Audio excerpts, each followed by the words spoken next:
Wewe Gombel, salah satu hantu penculik anak yang sangat populer di Indonesia.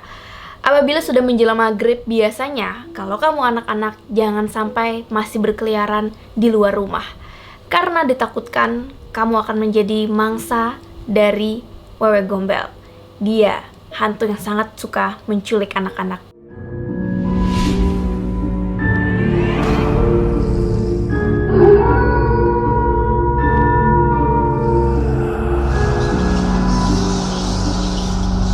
Aku Gusti Gina, dan ini Alkisah. Di setiap daerah di dunia ini biasanya memiliki mitosnya masing-masing, termasuk nih mitos mengenai hantu. Dan mitos hantu tentang penculik anak itu kayak sesuatu yang biasa gitu loh, sesuatu yang klasik. Hampir di setiap kebudayaan memiliki hantu penculik anaknya sendiri. Yang sangat terkenal di dunia tentu aja adalah Boogeyman. Mungkin Boogeyman ini bisa kita sebut sebagai ketua geng hantu penculik anak di dunia. Ya, karena dia udah debut di film Hollywood. Ya, you know lah, hantu penculik anak ini memiliki teror tersendiri bagi anak-anak. Kawanan Boogeyman yang tersebar di seluruh dunia ada Baba Yaga, Krampus, El Koko, dan di Indonesia tentu aja si Wewe Gombel. Sebelum kita lanjut pembahasan mengenai mitos tentang Wewe Gombel, aku minta kamu untuk subscribe sebentar channel Gina Samsudin. Kita sama-sama bangun channel ini sebagai channel nomor 1 pembahasan mengenai misteri, horor, dan mitologi. Thank you! Wewe Gombel atau juga disebut dengan Kalong Wewe ini dipercaya berasal dari sebuah kawasan Bukit Gombel di Semarang, yang mana kawasan ini tuh dikenal sangat angker karena di zaman dulu, di zaman penjajahan kolonial, kawasan ini dipakai untuk pembantaian. Bahkan ada yang percaya kawasan ini menjadi wilayah kerajaan hantu. Persebaran mitos Wewe Gombel ini tidak hanya di sekitar Semarang tersebut, tapi cukup luas, yaitu pada awalnya nih sampai Wonogiri, Sragen, Klaten, Yogyakarta, Purworejo, dan kota-kota lainnya di Jawa Tengah. Lalu sampailah hingga sekarang di seluruh Indonesia. Bahkan aku yang waktu kecil di Kalimantan pun sudah mendengar cerita mengenai Wewe Gombel ini. Aku teringat banget sih, waktu kecil tuh takut banget kalau sudah menjelang maghrib, buru-buru masuk ke rumah karena takut diculik oleh Wewe Gombel. Kamu pernah mendengar mitos ini nggak waktu kecil? Tapi yang pasti, mitos Wewe Gombel ini masih sangat hangat dibicarakan oleh masyarakat di Indonesia. Ada banyak sekali warga yang percaya mengenai keberadaan Wewe Gombel ini. Bahkan kalau kita lihat di berita itu ada cukup banyak ya berita terkait Wewe Gombel, seperti penemuan kutang atau bahan dipercaya dimiliki oleh Wewe Gombel dan itu ditemukan oleh warga. Kemudian ada juga tempat yang dipercaya menjadi sarang Wewe Gombel, yang mana tempat ini adalah bangunan tua yang terbengkalai sudah puluhan tahun. Dan tempat itu dulunya adalah bekas bangunan hotel Sky Garden. Kalau kamu tipe orang yang suka uji nyali, mungkin itu bisa menjadi salah satu destinasi kamu. Wewe Gombel ini guys, bisa dibilang termasuk dari mitos tua di Jawa. Nah, namanya sendiri berasal dari sebuah istilah dalam tradisi Jawa yang berarti roh jahat atau hantu yang suka menculik anak-anak. Tapi pada umumnya, Wewe Gombel ini menculik bukan untuk mencelakai si anak. Dia biasanya menculik anak-anak yang diabaikan atau ditelantarkan oleh orang tuanya. Sebenarnya kalau kita lihat ya, tujuan dari Wewe Gombel ini menculik anak bisa dibilang cukup mulia. Karena dia menculik anak buat menyadarkan si orang tua agar tidak menelantarkan atau mengabaikan anak. Nah, nanti kalau misalnya si orang tua ini sudah sadar, dia akan mengembalikan anaknya tersebut. Jadi pas dia menculik, si Wewe Gombel ini bakal nakut-nakutin si orang tua dulu nih. Barulah dia ngasih pelajaran kepada orang tua yang suka menelantarkan anak. Wujud dari hantu Wewe Gombel ini adalah hantu perempuan. Walaupun dalam legendanya, dia ini bisa berubah-ubah sesuai keinginannya. Misalnya dia akan terlihat seperti nenek-nenek, ibu-ibu, atau ya siapapun lah yang dia pengen gitu kan.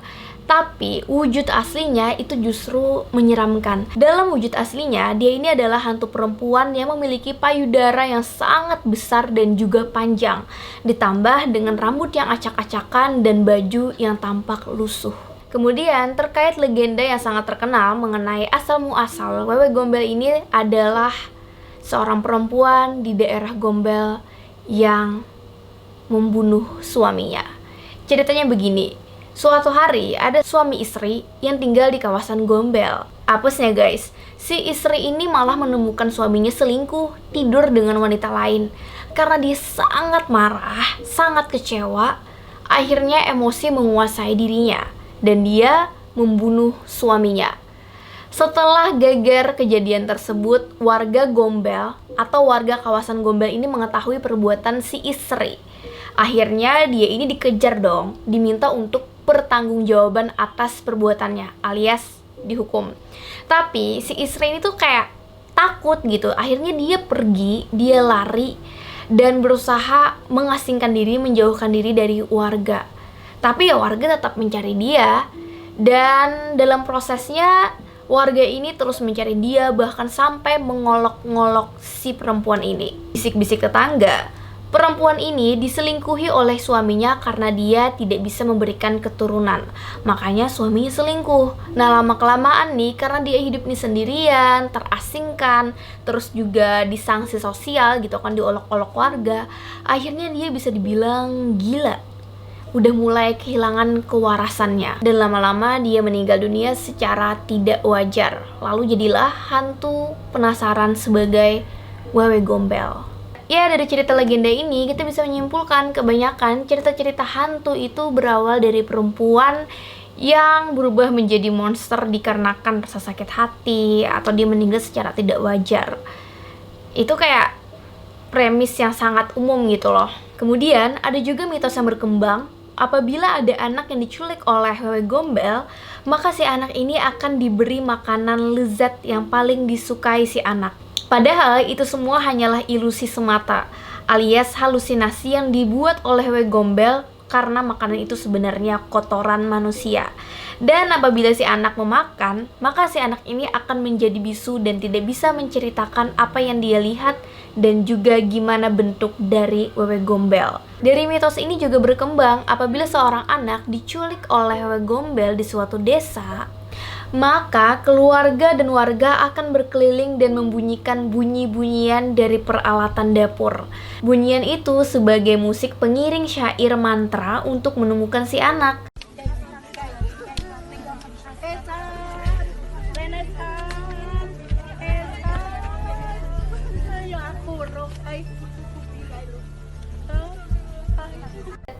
Hantu yang satu ini sebenarnya bisa dibilang serem juga, walaupun dia tidak menyakiti anak.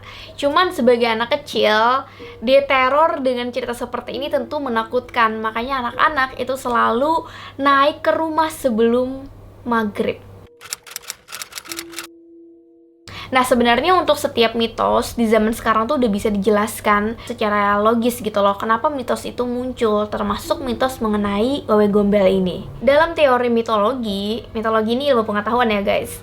Jenis mitologi itu ada 4. Yang pertama, teori mitos rasional. Yang kedua, teori mitos fungsional. Yang ketiga, teori mitos struktural. Dan yang keempat, teori mitos psikologis. Dari teori ini kita bisa sepakat ya kalau mitos Wewe Gombel ini dipakai atau diciptakan untuk sebagai mitos fungsional, sebagai kontrol sosial dari masyarakat. Nah, pada zaman dulu kalau di malam hari itu kan gelap gulita, sepi, penduduknya nggak sebanyak sekarang, apalagi di perkampungan, ditambah belum ada listrik. Jadi sangat rentan terjadi bahaya. Selain dari penjahat, itu juga ancaman dari binatang buas. Nah, oleh karena itu diciptakanlah mitos seperti ini. Tujuannya dalam pembentukan karakter sebuah makhluk yang bisa menculik anak-anak, maka si anak-anak ini akan ketakutan.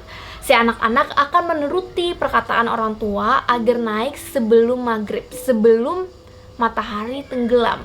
Karena kalau sudah gelap itu bakal sulit dicarinya dan semakin tinggi potensi bahaya yang dihadapi. Kemudian mayoritas masyarakat Jawa itu adalah muslim, dan di dalam ajaran agama Islam itu kan kalau misalnya sudah menjelang maghrib maka rumah-rumah jendela-jendelanya harus segera ditutup, anak-anak atau orang tua harus segera naik ke rumah. Nah, ini juga sebagai bentuk untuk melaksanakan anjuran dari kepercayaan di dalam agama Islam. Dan tentu aja dalam mitos Jawa biasanya memiliki makna-makna tersirat dari setiap mitos yang mereka buat. Artinya, di dalam mitos itu terdapat nasihat-nasihat penting dalam berkehidupan. Dari cerita Wewe Gombel, kita tahu bahwa si Wewe Gombel ini menculik anak-anak yang ditelantarkan atau diacuhkan oleh orang tuanya, alias tidak diberikan perhatian. Maknanya, sebagai orang tua, kita harus memberikan perhatian, jangan sampai mengacuhkan apalagi menelantarkan si anak, karena dia bisa berpotensi diculik oleh HW Gombel. So, sebagai orang tua tentunya harus sangat memperhatikan anaknya, apalagi jangan sampai berkeliaran di malam hari. Dan itu tadi cerita mengenai Wewe Gombel. Seperti yang kita tahu bahwa cerita mitos Wewe Gombel ini diciptakan sebagai fungsi fungsional dan juga bisa dipakai untuk perlindungan. Yang artinya mitos ini sengaja diciptakan untuk mencegah anak-anak berkeliaran dan juga peringatan bagi orang tua agar selalu memperhatikan anak. Jadi pada intinya kamu percaya nggak sih Wewe Gombel itu ada atau tidak? Hai guys, thank you udah menonton video ini sampai habis. Jangan lupa untuk di-subscribe, nyalakan loncengnya, like, comment, dan share. Bantu aku buat menjadikan channel ini sebagai channel yang menginformasikan mengenai mitologi, misteri, dan horor. Biar kita sama-sama senang-senang. Aku Gusti Gina.